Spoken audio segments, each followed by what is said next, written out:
be taking a look at the HP Laser mfp 135w laser printer. Ooh, that was a mouthful. I recently got this because I needed a printer for document scanning and printing, and this printer seems to be the best value for money. The price is from $140 to $170 depending on where you live. So as you can see, this huge box contains a printer inside of it, so I'll have to pass through the first test, which is to get it out of the box without damaging it. The printer itself doesn't come with anything complicated. Inside of the box, all you'll find are the printer, the power cable, and a USB connector to connect your printer to your device. The Laser HP mfp 135w was launched sometime during mid-2022, so ultimately, it is a fairly new technology, and it is a laser inkjet printer capable of having up to 150 sheets in terms of input and 100 sheets in total in terms of output capacity. How to set it up? Well, it is fairly simple. Firstly, we need to remove all of the safety sticky tape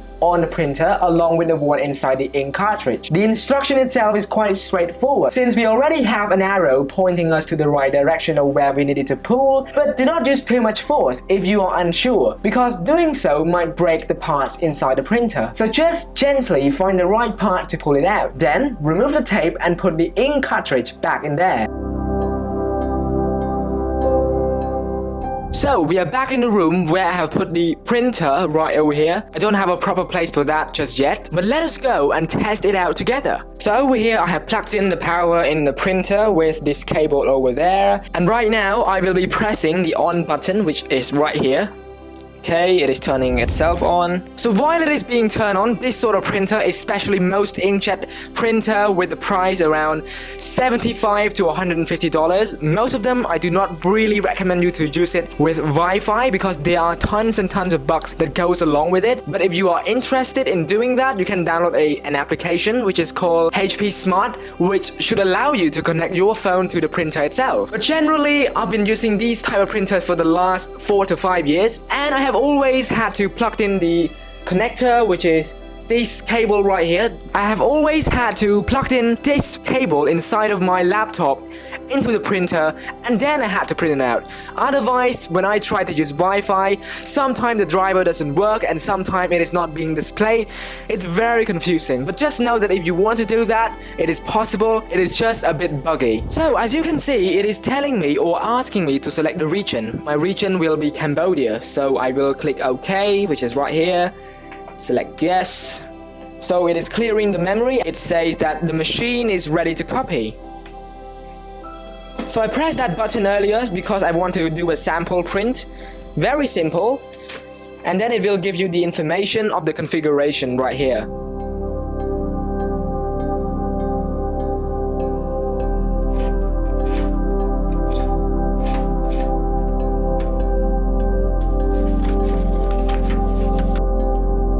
In contrary to before, when black and white laser printer is a lot cheaper when it comes to printing document, nowadays even color printers can be found for a cheap price as well. And that is why these days in some countries, including mine, inkjet printer or inkjet laser printer that print black and white documents are becoming more of a rare commodities because resellers are importing less and less of it. However, personally, inkjet printer I believe are still superior to cheap color printer in many ways, because firstly, it is hard to break it, whereas the color printer, there are a lot more parts to manage and it's quite expensive to replace those parts. For example, the ink and other parts, whereas the inkjet laser printer, a lot of the time only the ink cartridge get broken. We can replace it for less than $10, sometimes a bit more, up to $15. So it's fairly cheap in comparison to color printer, for example. So yeah, that is my review toward the Laser mfp 135w model. Ultimately, I think it is a great value for money in comparison to the printer that I had before, which only print document. This also allows me to scan document, which will be useful for many important tasks at hand. Like I said earlier, if you want to do it wirelessly, there will be a lot of bugs and obstacles. So I just recommend you to just get your laptop and plug it in, or if you have a desktop, maybe use a phone app and print it out from there. So yeah guys, hopefully you enjoyed this review. If you do, smash a like, consider subscribing, and with that being said, this has been me reviewing quite a budget printer, and hopefully you guys enjoy it, and I will see you all in the next video. Thanks, goodbye, and peace.